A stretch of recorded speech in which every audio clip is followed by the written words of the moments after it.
Hoy quiero introduciros en un mundo que me apasiona, que es el trabajo con los más pequeños, sobre todo en ese primer año de vida. Como decía la osteópata Viola Freeman, obtienes increíbles resultados cuando le permites al niño que desarrolle todo su potencial. En un tratamiento, yo les permito que sean todo lo que pueden ser. Ellos son los que realizan la curación, yo solo abro la puerta.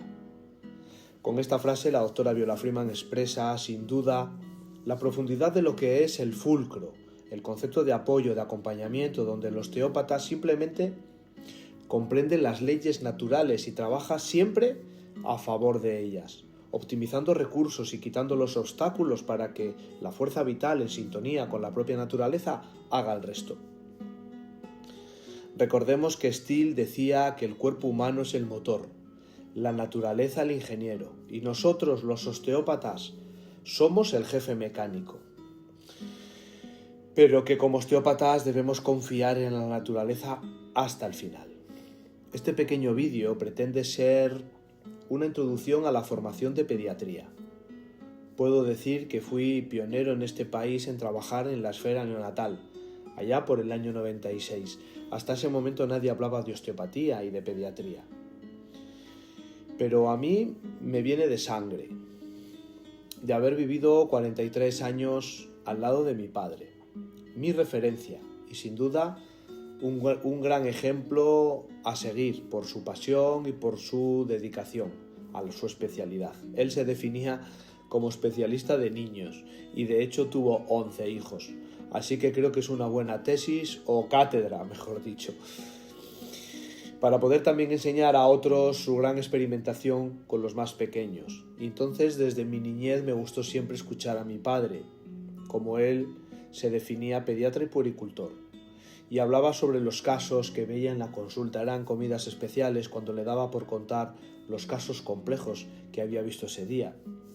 Siempre dije que el primer osteópata que de verdad conocí fue mi padre, pero esto lo descubrí cuando ya entrado en el ambiente sanitario descubrí la osteopatía. Eso de no querer hacer caso solo a los síntomas, sino valorar las causas, era algo que para mí era lógico, pues desde que tengo conciencia recuerdo oír a mi padre hablar de que el síntoma solo es eso, y que el verdadero médico se preocupa de la salud global, del estado de ánimo, de la crianza de los niños, de su ambiente, de la alimentación, de que a un niño no le deben faltar las cosas más básicas, entre las que se encuentra el afecto, el cariño de sus padres, el buen ejemplo en la conducta de la relación entre padres y hermanos, y luego todas las necesidades básicas como alimentos, hogar, medios. Mi padre fue un innovador y revolucionario en su sistemática de consulta, pues nunca jamás preguntaba a la madre por qué traía al niño a su consulta. Él siempre decía: no me digas nada, no quiero saber por qué traes a tu hijo a la consulta. Yo voy a mirarle de arriba abajo y voy a descubrir por qué me lo traes. Y entonces comenzaba su protocolo, algo así como un TGO, porque así lo miraba todo y no se le pasaría nada. Y entonces comenzaba desvistiendo al niño o al bebé, mirándole primero el aspecto global, los volúmenes, tripa, diafragma, luego las simetrías desde los pies, el arco plantar, la movilidad, los pliegues en rodillas, en ingles, en caderas, la simetría que pudiera llamarle la atención en el cuello o en la cabeza porque palpaba la cabecita del bebé, para valorar la textura, deformidad, para valorar las fontanelas. Palpaba el cuello en búsqueda de algo que a él le pudiera llamar la atención, homogeneidad tisular, pero a veces algún ganglio inflamado, alguna verruga, cualquier cosa que pudiera ser diferente. Luego valoraba la movilidad articular, desde los pies, tobillos, rodillas, caderas, luxaciones o subluxaciones que pudiera haber congénitas, deformidad de alguna articulación, movimiento de los brazos hacia arriba para valorar posibles alteraciones en el parto, algún problema motor o parálisis braquial. Valoraba también los genitales, por si encontraban los niños fimosis, o a veces incluso hongos o micosis en vaginas de las niñas. También todo lo que se refiere a la exploración de esos reflejos primitivos que no pueden faltar. Reflejo moro, laberíntico de Landau, de búsqueda, el reflejo de la marcha, el reflejo de presión palmar, cómo se agarraba el niño, o el reflejo plantar, el reflejo de los pies, o también el del paracaídas, el del gateo, en fin. Estos movimientos automáticos involuntarios que aparecen desde el nacimiento y que son controlados por el tronco encefálico y que son esenciales para la supervivencia y el desarrollo neurológico temprano. Luego iba a una exploración del abdomen, palpaba para valorar si había un bazo inflamado, sonidos en el hígado, densidades en el intestino. Exploraba luego boca abajo, nuevamente simetrías y pliegues, buscando datos como esa barba de fauno en columna lumbar que pudiera determinar una posible espina bífida, palpación de la columna vertebral por si hubiera alguna curva que fuera anómala, simetría en los pliegues glúteos y la palpación del fémur, del movimiento, también de la nuca y la columna cervical en postura en prono para ver si el bebé levantaba o intentaba levantar la cabeza. Y luego se ponía con la auscultación pulmonar, cardíaca, le daba igual con llanto, sin llanto. Cuando lloraban decía mejor, que así se puede explorar mejor. También el fondo de ojo, de oídos, los conductos nasales, las amígdalas, la boca, en fin.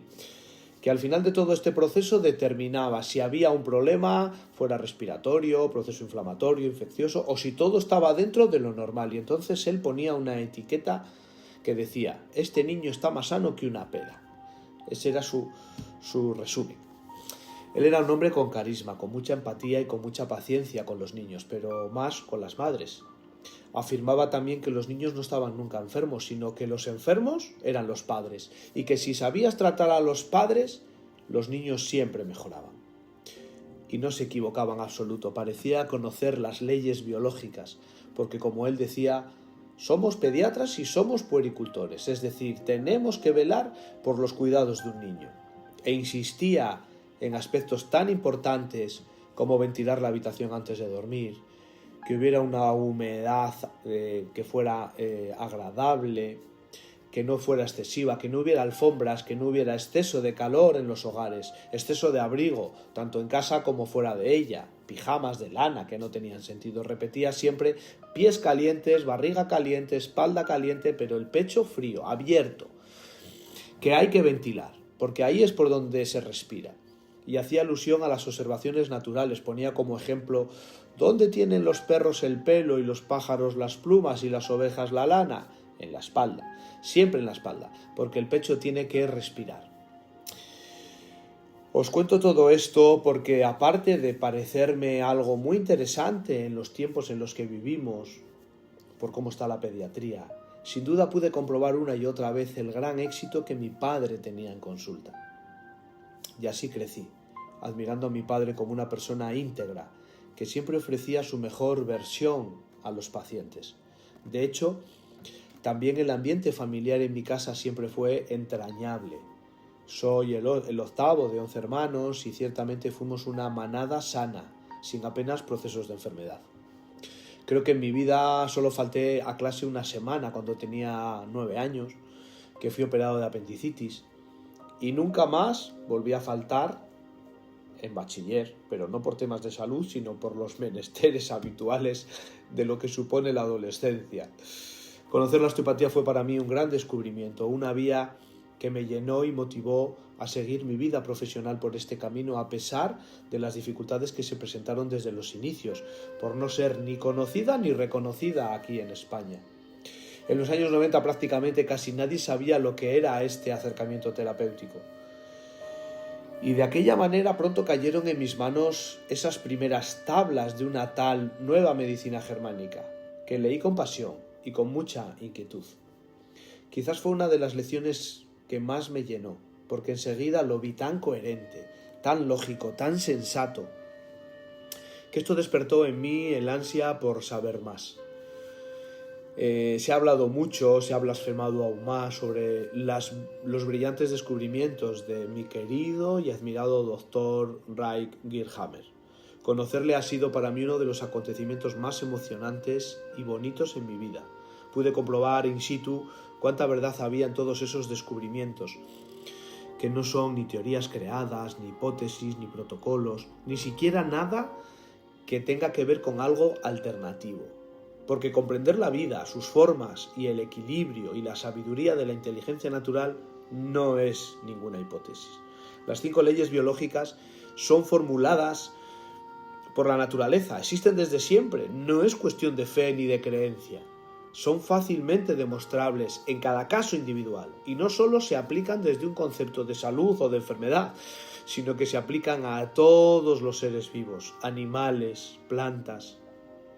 He leído mucho al Dr. Still, padre de la osteopatía, y siempre me he preguntado qué diría Still si hubiera conocido o coincidido con estos descubrimientos, pues era un gran observador de la naturaleza y siempre hablaba de estos procesos naturales, de las leyes universales que rigen la vida. Por eso los osteópatas somos tan conscientes de tales descubrimientos, cuando desde la biología, desde la estructura y la función, y cómo nos hemos ido adaptando a la supervivencia, se puede explicar absolutamente todo. Por eso puedo aseguraros que el conocimiento de las 5 leyes biológicas ha dado a mi trabajo una base tan sólida que me permite poder abordar al paciente con mucha más seguridad, sabiendo cuál es su proceso, qué está pasando y por qué, y cómo desde la osteopatía puedo ayudar, acompañar, modular esos síntomas. Es decir, estar con el paciente desde la humildad, desde la escucha, desde el apoyo. Y también ofrecerle opciones para que como jefe de su proceso pueda elegir y pasar a la acción, a ser activo y no un mero espectador como quiere el sistema que seamos. Ningún sistema médico ni alternativo ni no alternativo será eficaz y sensato si no se tiene la base de las leyes biológicas por las que todos, animales, plantas, personas, nos regimos. Entender que la enfermedad no es un error ni un fallo, nos hace poder tomar las riendas de los procesos y perder el miedo, viviendo de forma más sensata y más armónica con nuestra esencia, porque somos naturaleza. Y no hay virus asesinos, ni genomas malos, ni bacterias que nos enfermen. Ni hay ninguna guerra contra la que luchar para ganar a la enfermedad. Decía Sócrates, el conocimiento te hará libre. Y por eso es necesario conocer las leyes, para poder comprender mejor nuestra propia naturaleza, nuestros programas biológicos sensatos. Y poder decidir en cada momento cómo tratarme. Decía Gerd Hammer, claro que hay diferencia, mucha diferencia entre un buen médico y un mal médico. Pero aún hay mucha más diferencia entre el mejor médico del mundo y la naturaleza. Así que, con todo lo dicho hasta ahora, te doy la bienvenida a mi curso de osteopatía y neonatología. Quiero que saques todo el provecho de la información que voy a compartir contigo en estos días. Pero sobre todo, que comprendas el gran aporte que supone para la osteopatía el conocimiento de las leyes biológicas y lo que ellas nos van a aportar a nuestro trabajo. Porque es sin duda el mejor secreto para poder comprender esos procesos tan biológicos y tan sensatos por los que esos pequeños animalitos pasan en sus primeros 3-4 años de vida. Así que gracias por estar aquí y espero que lo disfrutes. Vamos a por ello.